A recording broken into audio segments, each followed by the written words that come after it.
5ই August একটা নির্মম হত্যাকাণ্ড হয়। হাসিনা পালিয়ে যাওয়ার পরও তারা হয়তো এই পুলিশ বাহিনী জানতো কিনা জানি না, তারা একজন বিক্ষোভকারীকে ধরে নিয়ে আসে, একটা গলির মধ্য থেকে ধরে নিয়ে আসে, তাকে নানান ধরনের অত্যাচার করে এবং চারিদিক থেকে ঘেরাও করে রেখে বেশ কয়েকজন পুলিশ তাকে টেনে হিঁচড়ে নিয়ে রাস্তার মাঝখানে নিয়ে জাস্ট ঠান্ডা মাথায় পিছন থেকে রাইফেল ঠেকিয়ে গুলি করে তাকে হত্যা করে, শহীদ করে ফেলে।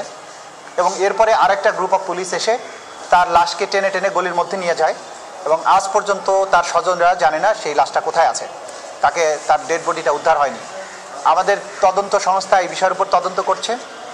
এই মামলার যারা আসামি এবং বিশেষ করে এই মামলাতে আজকে যারা 5 জন তারা আদালতে হাজির হয়েছিল, মামলাতে আরও একজন আসামি আছে যিনি পলাতক আছেন। এই মামলার একজন আসামি কনস্টেবল আকরাম, যে পিঠে রাইফেল ঠেকিয়ে হৃদয় হোসেন, সেই বিক্ষোভকারী আমাদের জুলাই বিপ্লবের যোদ্ধা হৃদয় হোসেনকে পিঠে রাইফেল ঠেকিয়ে গুলি করে হত্যা করে এবং গোটা দুনিয়ায় এই নির্মম দৃশ্য মিডিয়ার কল্যাণে এটা দেখেছে। সেই আকরাম হোসেন আজকে এখানে উপস্থিত ছিল কোর্টে। তাকে আমরা জিজ্ঞাসাবাদ করে কে তাকে এই রাইফেল দিয়ে গুলি করার হুকুম দিয়েছিল এবং তার সাথে কারা কারা ছিল তাদেরকে আইডেন্টিফাই করার জন্য, তার হুকুমদাতাদের আইডেন্টিফাই করার জন্য এবং তার লাশটি কোথায় নিয়ে গিয়ে গুম করা হয়েছে বা ফেলে দেওয়া হয়েছে সেটা উদ্ধার করার জন্য আমরা তাকে জিজ্ঞাসাবাদের জন্য কোর্টের কাছে 1 দিনের অনুমতি চেয়েছি। আগামী 11ই মার্চ তাকে আমরা জিজ্ঞাসাবাদ করব, অর্থাৎ আমাদের তদন্ত সংস্থা তাকে জিজ্ঞাসাবাদ করবে। এটা ছিল আজকের কোর্টের মোটামুটি প্রসিডিংস। এর বাইরে আরেকটা বিষয় যদি আপনাদের প্রয়োজন হয় আমরা জানাতে পারি, সেটা হচ্ছে যুক্তরাষ্ট্র ভিত্তিক একটা think tank right two freedom, তার প্রতিনিধিরা আজকে চিফ প্রসিকিউটরের সাথে সাক্ষাৎ করেছেন। তার নেতৃত্বে ছিলেন বাংলাদেশে নিযুক্ত সাবেক মার্কিন রাষ্ট্রদূত উইলিয়াম বি মাইলাম এবং বাংলাদেশে আরেকজন সাবেক মার্কিন কূটনীতিবিদ জন ড্যানি লুইজ। ওনারা এসেছিলেন আমাদের সাথে এই ট্রাইব্যুনালের বিচারের ব্যাপারে জানার জন্য। বাংলাদেশে জুলাই আগস্টে যে গণহত্যা হয়েছে বিশেষ করে সেই ব্যাপারে এবং পেছনে 15 বছরে যে সমস্ত গুম, এক্সট্রা জুডিশিয়াল কিলিং এগুলো হয়েছে সেগুলোর ব্যাপারে তারা আগের থেকেই এই থিঙ্ক ট্যাঙ্কটি তারা বক্তব্য দিয়ে এসেছে। তারা এই বিচার প্রক্রিয়ার অগ্রগতি, বিচার প্রক্রিয়াতে কোথায় কোনো সমস্যা আছে কিনা এই সব বিষয়ে আমাদের সাথে খোলামেলা কথাবার্তা বলেছেন। তারা বলেছেন তাদের পক্ষে যতটুকু সম্ভব তারা বাংলাদেশে এই মানবতা বিরোধী অপরাধের বিচারের ক্ষেত্রে তারা সহযোগিতাও করতে চান এবং সেই ব্যাপারে তাদের দিক থেকে যে সমস্ত পরামর্শের প্রয়োজন সেগুলো তারা দিয়েছেন এবং তারা চান যে, তারা বলেছেন আমরা কারো পক্ষে না, আমরা সবসময় চাই মানুষের যে ন্যায় বিচার প্রাপ্তির অধিকার সেটা নিশ্চিত হোক।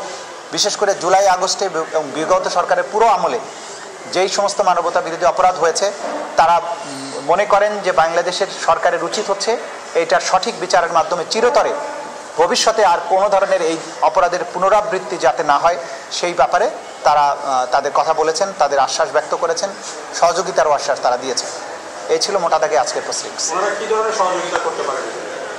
তারা আমাদেরকে নানান ধরনের তথ্য দিয়ে, বিশেষ করে তারা যেহেতু এই প্রক্রিয়া সম্পর্কে ঘনিষ্ঠভাবে জানতে চান, যে সমস্ত ডিসইনফরমেশন ছড়ানো হয় সেগুলোর ব্যাপারে তারা হেল্প করতে পারেন। আমরা তাদের কাছে জানতে চেয়েছি তোমরা কীভাবে সাহায্য করতে পারো। তারা বলেছে যে আমরা যেহেতু থিঙ্ক ট্যাঙ্ক, আমরা তথ্য সংগ্রহ করা, আমরা ওপিনিয়ন মেকিংয়ের ক্ষেত্রে যে বিচার কেন প্রয়োজন এবং এই বিচারের ব্যাপারে যে সমস্ত ডিসইনফরমেশন ছড়ানো হয় সেই ব্যাপারে তারা উদ্বেগ প্রকাশ করেছেন যে গ্রাউন্ডে যে সমস্ত বাস্তবতা আছে, রিয়ালিটি অন দি গ্রাউন্ড, সেটা বাইরে নানান ধরনের প্রোপাগান্ডা ছড়ানো হয়। তারা যেহেতু এগুলো নিয়ে দীর্ঘ অভিজ্ঞতা আছে তাদের কাজ করার, সুতরাং তারা বলেছেন এই বিষয়গুলোর ব্যাপারেও তারা আমাদেরকে সাহায্য করতে পারেন। এই মোটা দাগের তাদের বক্তব্য ছিল। আপনি এর আগে আভাস দিয়েছিলেন শেখ হাসিনা সহ গুরুত্বপূর্ণ কয়েকটি মামলা তদন্ত প্রতিবেদন চলতি মাসে দাখিল করার সম্ভাবনা অনেক বেশি। মাসের তো অর্ধেক প্রায় কাছাকাছি, আমি ডেট দিতে পারবো না। যেটা আমি বলেছি সেই কথার উপরে অটল আছি। আশা করছি খুব দ্রুতই কিছু না কিছু রিপোর্ট আমরা পেয়ে যাব। যখনই পাবো তখন আপনাদের জানিয়ে দেবো ইনশাআল্লাহ। সর্বাত্মক প্রস্তুতি চলছে, কাজ চলছে, দিনরাত কাজ চলছে ইনশাআল্লাহ। কারোর মধ্যে কোনো গাফিলতি নেই। আমরা জাতির প্রতি, জনগণের প্রতি, ভিকটিমদের প্রতি কমিটেড একটা ন্যায় বিচার নিশ্চিত করার জন্য। সুতরাং আমাদের কাজ অব্যাহত আছে। কাউকে হতাশ না হওয়ার জন্য অনুরোধ করব। আর আরেকটা জিনিস বরাবরের মতোই বলবো যে অতিরিক্ত চাপ প্রয়োগ করবেন না, কারণ ন্যায় বিচার জটিল এবং কঠিন একটা প্রক্রিয়া।